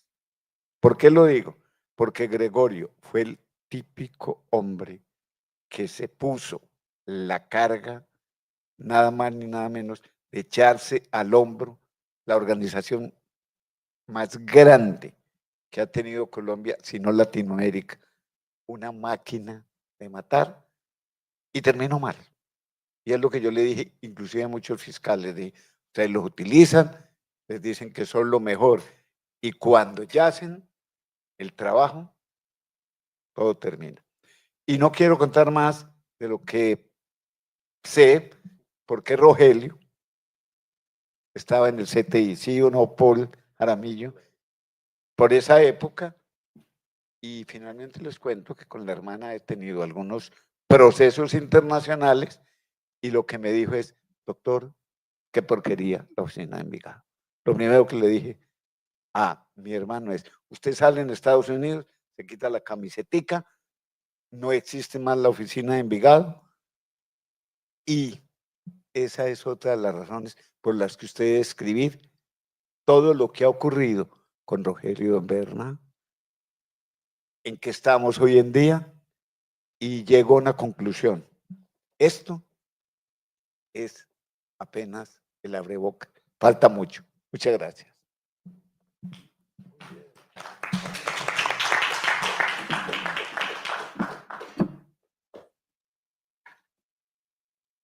Voy con Carlos, luego voy con Ana y luego...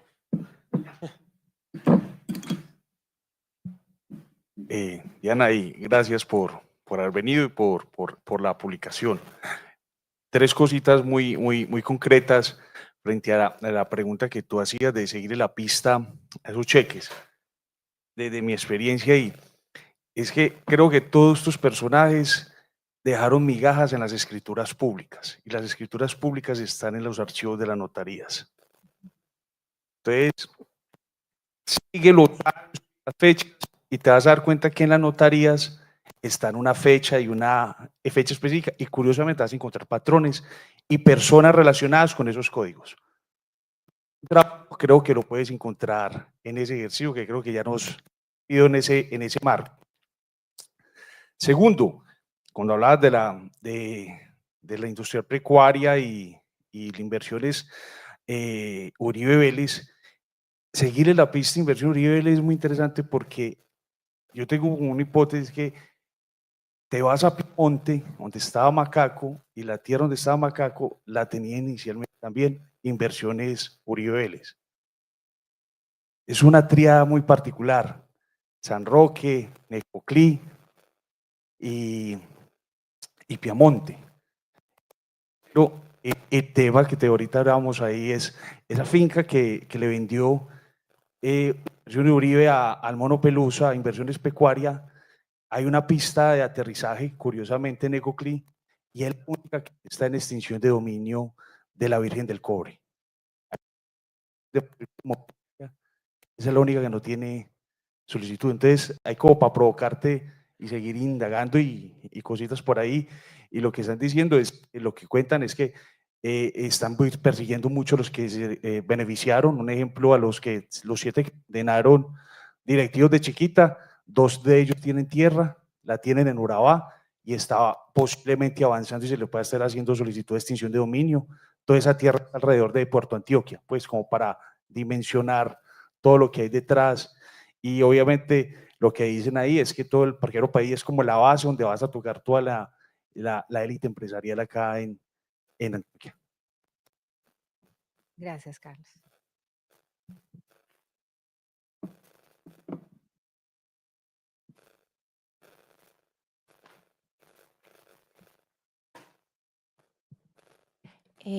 Gracias, Diana y Sergio, por la presentación y a ti por escribir el libro. Felicitaciones y gracias por estar aquí en Medellín presentándolo. Te quiero hacer una pregunta sobre el método periodístico.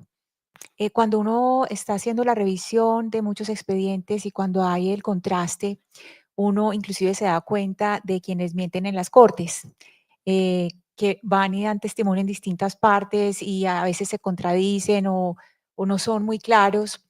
O lo mismo cuando uno está haciendo una investigación y se le meten fuentes, uno va jalando del hilito, pero igualmente el hilito a veces lo lleva a uno para donde no es y la puntada se da mal y son fuentes que tratan de desviar la investigación. Te quiero preguntar si en esta investigación tan densa que hiciste tuviste algunos de esos hallazgos de fuentes que, digamos, en distintos expedientes se podían contradecir o que no eran claras, o si llegaste a alguna fuente que no fuera muy clara y que trató de desviarte. Y cierro con un paréntesis porque aquí don Carlos es el berraco para mostrarle a uno cuando, para jalarle a uno la pita cuando uno medio se está desviando. Carlos es una gran fuente que lo ayuda a uno a afinar mucho la mirada y sobre esa parte del método periodístico te quisiera preguntar. Vale, bueno, esta investigación tiene varias características súper interesantes. La primera es que al ser, tiene como dos pilares que hicieron, que la blindaron mucho. El primero, el expediente como tal. Y cuando hablo del expediente, pues por supuesto los expedientes tienen todo tipo de pruebas. Están las testimoniales, pero este expediente, las pruebas más importantes eran interceptaciones telefónicas, eran informes directos de lo que iban encontrando en materia probatoria, más allá de los testimonios. Entonces, ese acervo irrefutable, digámoslo así, como una interceptación y demás, que está cuentas, extractos bancarios. Es lo mismo con lo que trabajamos en cuestión pública, matrículas inmobiliarias, cámaras de comercio, ¿no? Este tipo de material, mucho estaba contenía en el expediente y uno de los trabajos que se hizo en materia metodológica fue actualizarlos, es decir, volverlos a pedir a Cámara de Comercio, volver a extractos bancarios, no, pues porque esto solo se trabajó en ese momento, pero a través de la red y las bases de datos que se construyeron, pues nos dimos cuenta que ese material tenía una base sólida, por una parte. Segundo, ocurrió un poco a la inversa. Uno de los testigos que ustedes van a encontrar allí es a Juan Guillermo Monsalve. Está reconstruida parte de su vida, pero lo que se encontró de manera inversa es que el testimonio de él se podía verificar en el parqueadero Padilla, ¿sí? Casi que uno podría reconstruir con pistas el nacimiento del bloque Metro en el parqueadero Padilla. Y con eso, con interceptaciones, con situaciones en donde él hablaba de unos personajes que son los Villegas Uribe y cómo uno de sus jefes termina estando señalado, fue capturado en el 98 y demás, y están unos hilos increíbles entre el que fue el abogado en ese momento de Luis Alberto Villegas, es el mismo abogado que está de este lado tomándole la declaración en una fiscalía de Medellín al papá de Monsalve. Entonces hay una serie de, una red y una base de datos muy sólida en el libro, por una parte. Y segundo, la otra parte es que la reportería estuvo basada casi en su 90% en fuentes judiciales, ¿sí? Entonces, esa era una vuelta súper distinta al tema paramilitar. Siempre el tema paramilitar se había retomado desde el testimonio del paramilitar y del testimonio del paramilitar partíamos para verificar. Entonces, cuestión pública, y hablo de cuestión pública pues porque ese es mi método, es un método que parte al contrario, parte de datos y a partir de los datos hace la reportería. Y en este caso, por ejemplo, hay gente que me preguntó, tú entrevistaste a Lucas, se le envió preguntas a través de su abogado para que él pudiera hablar, no contestaron, pero teníamos en muchos expedientes, todos los testimonios que ya había dado, todas las cabezas de los paramilitares y de la SACU sobre Lucas. Entonces, teníamos material, todo el material salió de expedientes judiciales, es decir, de fuentes oficiales, y este fue como básicamente lo que le da un lugar como muy sólido, ¿no? Y finalmente decirte que eh, la, la, la, la investigación no tuvo este tipo de reveses, aunque pudiese tener alguna margen de, claro, siempre en todo hay un margen de error, siempre en todo hay un margen de tener a alguien que te diga una información que finalmente cuando la verificas termina no siendo tan clara, tan expedita como uno quisiera o que te llevan por otro lado, pero como el grueso y la masa investigativa salió, como te digo, de lo judicial y de fuentes directas, ejemplo, la magistrada de la Corte Suprema, ¿sí? Entonces, pues cuando tienes a las magistradas...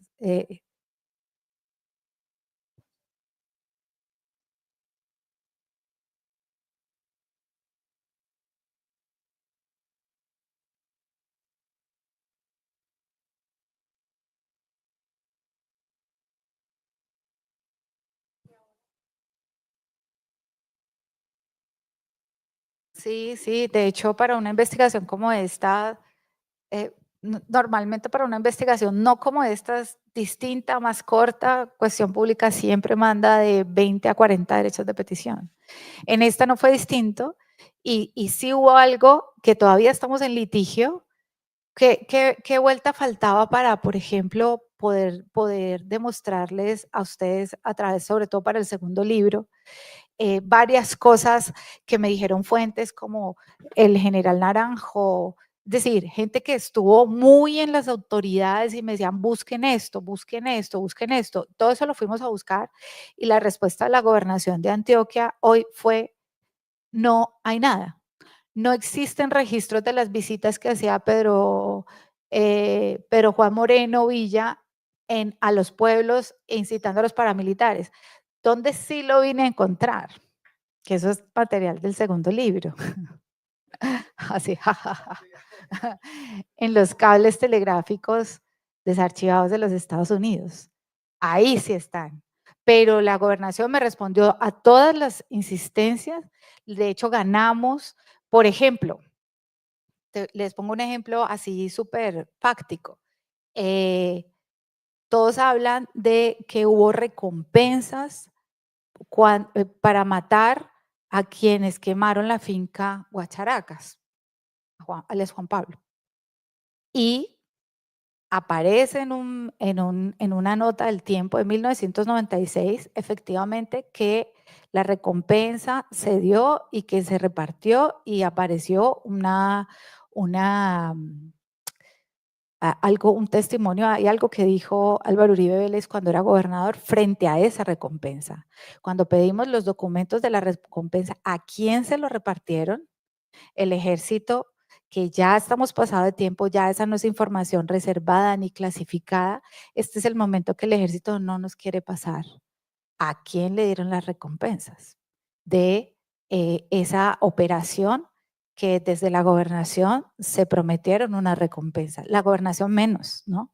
Menos quiere dar esa información. Entonces, hay información corroborada en medios de comunicación, en cables telegráficos, pero de los estamentos oficiales que deberían poder corroborar esta información, todavía estamos en litigio y es muy buena tu pregunta, Ana, porque este litigio lleva ya 2 años.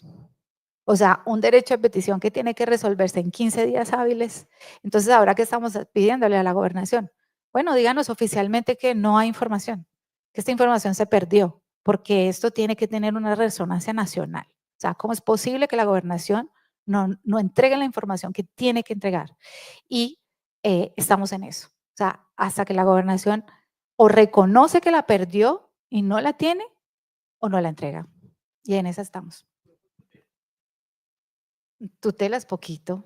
Pasamos por tutela, recurso de reposición, y además hacen una cosa que es groserísima, y es como que le llegan a uno como 50 correos electrónicos de entidad en entidad diciendo, no, revisamos en la entidad de catastro y solo encontramos unas facturas de unos helicópteros. Listo, entonces vámonos, ¿de quién salían esos helicópteros? O sea, nos ponen en un hilo de Ariadna, en un laberinto de información en la que finalmente no llega lo que pedimos, ¿no? Pero así está. Hay básicamente 2 litigios, uno en la gobernación y otro en el Ministerio de Defensa. Toda. Gracias a la Cámara de Comercio de Medellín, es lo más lindo del mundo. No es sino escribirles un correo electrónico que ellos nos envían todo. Yo le pido, no sé, deme esto de 2 años y ellos todo lo entregan. Es como que revise usted todo lo que necesite. Eso sí, perfecto. Gracias. Encuentro en el libro como la primera profesión suya y me hacía un poco de ruido esa licencia literaria, digamos, para narrar algunos episodios difíciles. Sin embargo, con lo que le escuché hoy, encuentro que hay un ejercicio juicioso y responsable de poner a hablar esas personas que ofrendaron su vida para que esto finalmente fuera así. Entiendo que el propósito suyo es precisamente superar esa impunidad que hay concertada, sistemática, en muchos ámbitos. Se ha mencionado hay 500 empresas y algunos procesos judiciales mencionan algunas, tanto internacionales como nacionales de vinculación, lo que está diciendo el señor Carlos, de que no todos participaron por eso de un miedo insuperable, sino una codicia insuperable, que son los beneficiarios de toda esta maquinaria criminal que no surge espontáneamente a partir de los Pepes, Pablo Escobar y no sé qué más, sino de ese emprendimiento y empresarismo de lo cual, digamos, se honra gran parte de esta élite antioqueña y que no aparecen en informes como el Basta Ya o los informes de la Comisión de la Verdad, porque se dice que entonces parte de ese empresariado solamente fueron víctimas, ¿no? No fueron los promotores, agenciadores, beneficiarios de mucho tiempo atrás. Si es posible que dentro de lo que sigue, esa parte que está oculta, ¿cierto? Que es la más vergonzosa, si se quiere, que da cuenta de que no hay tal empresarismo y emprendimiento noble en Antioquia, sino que está manchado de mucha sangre. Yo, 2 cositas ahí como que me interesaría interpelar y gracias. Sí, yo en Cali decía que el libro es como la película Matrix. Detrás de la historia había toda una datos, ¿no? Muchos datos, muchos datos. Y si había tomado la decisión de contarla como la conté, es una decisión consciente, deliberada, porque yo sentía que el parqueadero Padilla teníamos que traducirlo a las generaciones más jóvenes, o por lo menos abrir el código y que no quedara solo entre abogados, entre jueces, entre magistrados, que finalmente no el libro, si bien les hace homenaje, los reconoce y demás, el libro es para la mayor cantidad de personas que logren entrar en ese código. Y por eso esa intención, ¿no? Y la segunda intención era que sí, yo narraba ese expediente tal cual, digámoslo así, como aparecía. Es tan fuerte y tan doloroso que termina siendo como, yo creo que termina siendo un libro inleíble. Yo creo que uno lo deja a un lado de la cantidad de aspectos duros que tiene. Entonces, había que hacer algo con eso, a mi modo de ver, y por eso las decisiones que tomé en ese caso, ¿no? Y hay que leerlo todo, porque hasta el final encuentras el tratamiento investigativo. Entonces, es importante advertir esto. Finalmente, sí, yo creo que el libro analiza y deja claro qué era el parqueadero Padilla, ¿sí? Y deja claro, yo creo que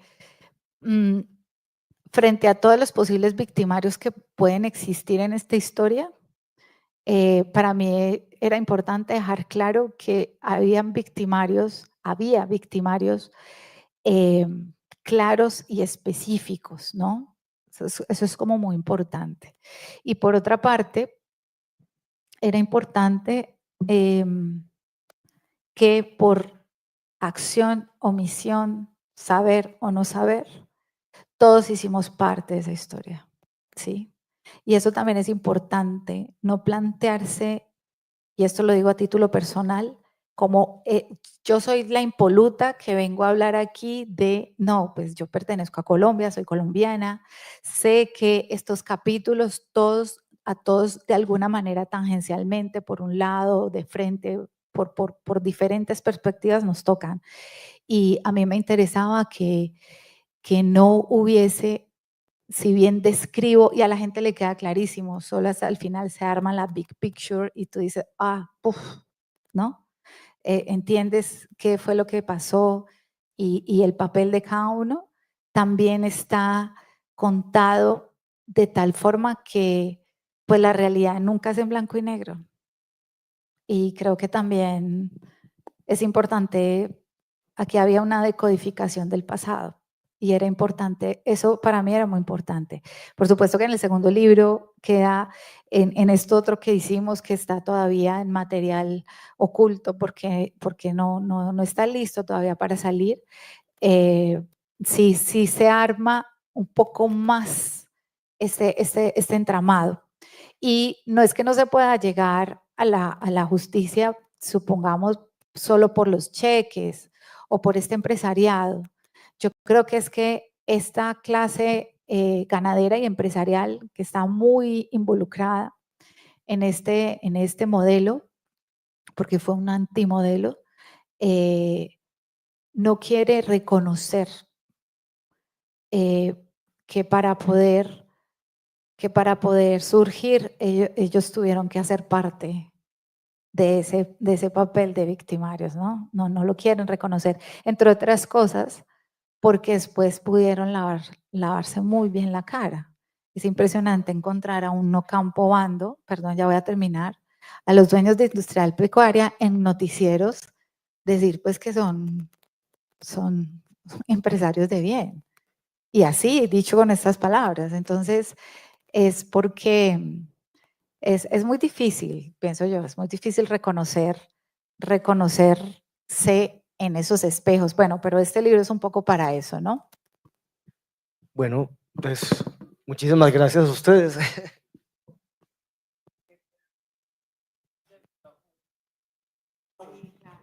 No, no es una pregunta. De hecho, me voy a salir un poco como del rigor académico y periodístico que está acá y pues nada, como agradecerte. Yo soy Ana María Valle, sobrina de Jesús María Valle, hija de Francisco Darío Valle, y justo quiero poner ese nombre acá porque es muy curioso que mi papá estuviera en el equipo de Iván Velázquez desde el CTI haciendo la investigación. Entonces, escucharte es como conocer el trabajo de mi papá, que justo falleció en noviembre del año pasado, y es doloroso, como fallece mi papá, luego se va Jota, y pues como con Luz y demás, como es muy bello, pues como agradecerte porque la muerte permite conocer a las personas que amamos de otras formas cuando se van.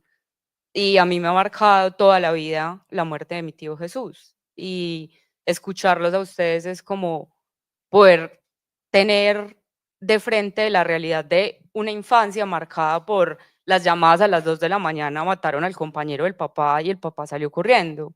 El papá se libró de que lo mataran de tal forma y mi papá le huyó a la muerte toda la vida porque justo estaba en esa investigación y siempre le escuché durante su vida como la frustración cuando les quitaron los expedientes y se los llevaron para Bogotá y la lucha de Iván Velázquez y él ahí acompañándolo, luego asesinan a mi tío y todo eso confluye en que mi papá lo trasladaran, lo iban a trasladar del CTI a no sé dónde, al Amazonas, y él dijo, me van a matar.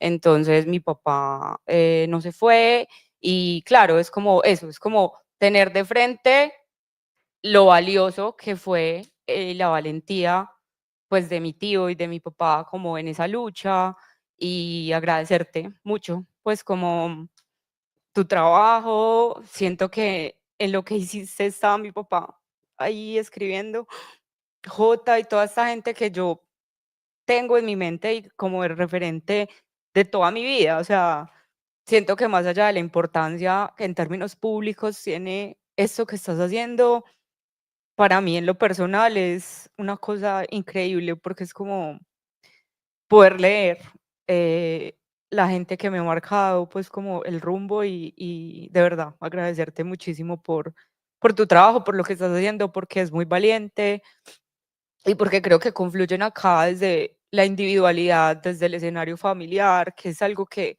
es muy difícil explorar, ¿cierto? Como que nos quedamos en lo público y en lo que eso significa, pero para mí, desde la individualidad y desde mi escenario familiar, es poder entender cuando mi papá llegaba frustrado a la casa y enojado porque estaba todo el tema de las convivir y yo me opuse y mandé una carta y no sé qué, y poder verlo y saber el impacto que tiene, pues como el trabajo de mi papá, que quiero de verdad ponerlo porque siempre es Jesús María Valle, y Francisco Darío Valle siempre estuvo ahí también al lado.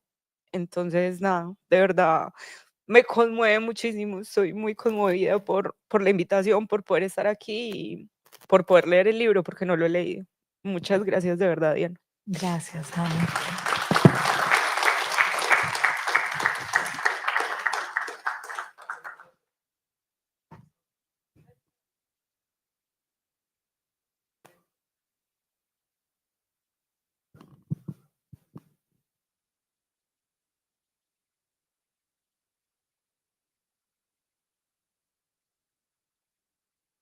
No, no sé.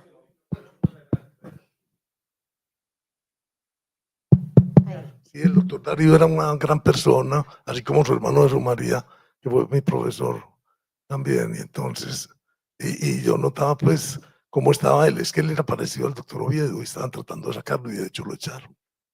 A mí también me ocurrió lo mismo y me mandaron al Putumayo y me fui por orgullo. Allá sobreviví un año y medio, conocí más Colombia pues y regresé. Me tuve que meter a juez que pasé el examen porque ya no podían continuar en la fiscalía, pronto me ocurría algo, en fin. Y entonces, eso fue muy duro todo ese tiempo. Yo digo, y los paramilitares, nosotros no éramos sus enemigos, éramos sus juguetes de los paramilitares y de sus socios políticos, hacían con nosotros lo que quisieran. no se enfermaban física y mentalmente, nos hacían investigar disciplinariamente, penalmente, nos hacían meter a la cárcel, nos hacían echar y nos mataban cuando quisieran. Y entonces fue tristísimo cuando mataron todos los compañeros, como 15 aproximadamente. Y en todas partes el que era honesto lo mataban o lo hacían echar o hasta suicidarse, eso ocurrió varias veces. En fin, entonces, y todavía no han desaparecido. Todavía hay muchas cosas y yo me entero de muchas cosas y averiguo otras, pues, pero todavía el fenómeno no ha desaparecido, todavía está vivo y las tierras las conservan en buena parte con 1000 subterfugios. Los congresistas se robaron unas tierras gigantescas de narcotráfico y de todo eso ha estado en la impunidad. En fin, eso quería decir. El doctor Oviedo también era muy amigo de nosotros, qué pesar. Pero, Muchas gracias. y el doctor Valle. Bueno, a ustedes, muchas gracias por venir. Ay, Luz. Sí, ¿alguien que le pase el micrófono a Luz?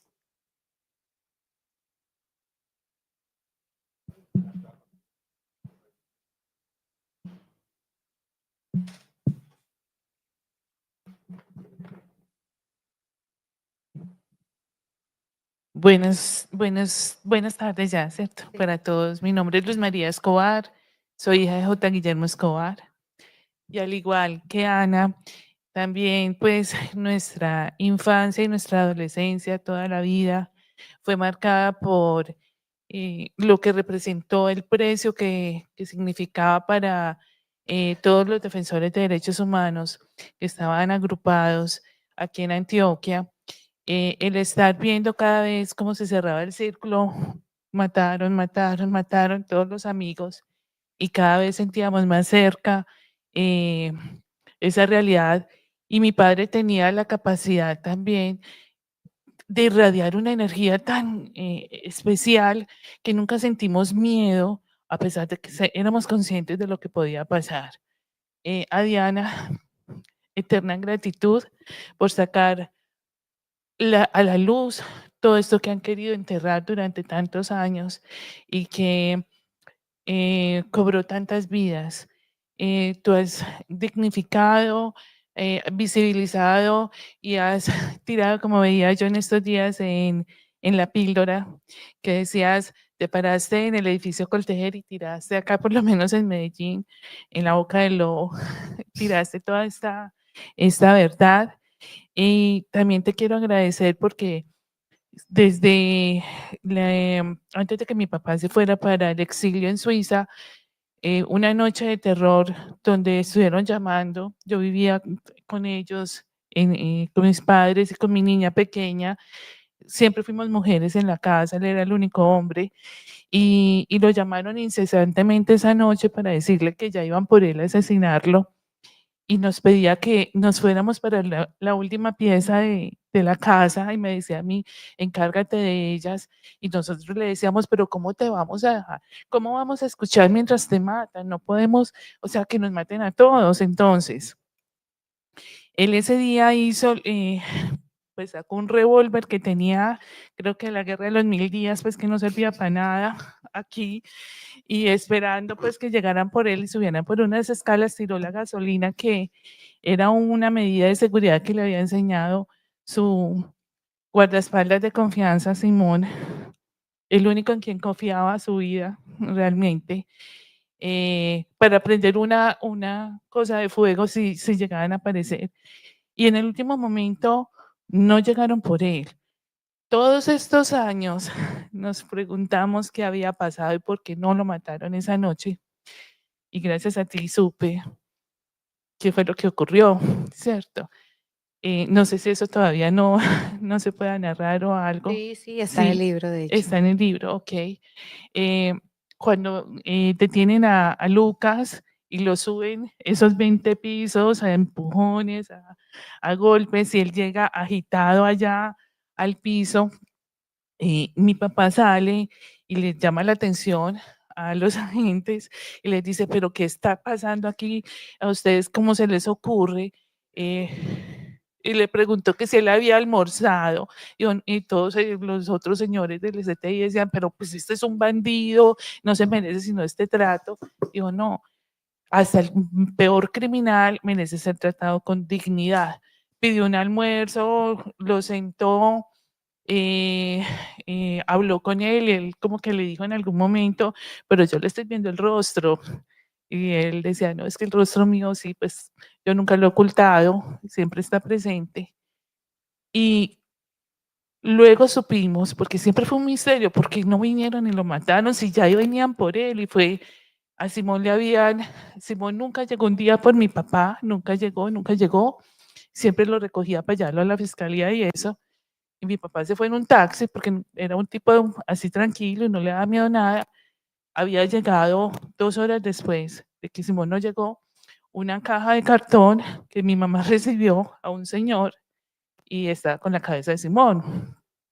Y fue el mensaje ya más directo de lo que nos venía pues encima. Entonces era muy difícil comprender por qué no lo habían matado si estaba ya todo tan... Y resulta que Diana, con su investigación, encontró una carta que había escrito Lucas pidiéndole a Carlos Castaño, que a quien se le refería como mi Dios, pidiéndole por ese buen fiscal que lo había tratado con dignidad, por lo menos le diera una oportunidad para salvar su vida, que se podía hacerlo. Y así fue, porque sí, lo único que sí sabíamos era que le habían dado como 2 o 3 días para irse del país y si no, ahí sí procedían para matarlo. Entonces, eso siempre fue una inquietud y gracias, Diana, porque pues por esto, por todo, por ser quien eres, por tu valentía, porque tú eres una hermana de la vida. Mi padre estaría muy orgulloso donde sea que esté de ti, de tu trabajo, y pues tú sabes que de corazón siempre vas a estar con nosotros. Eso era lo que quería compartir.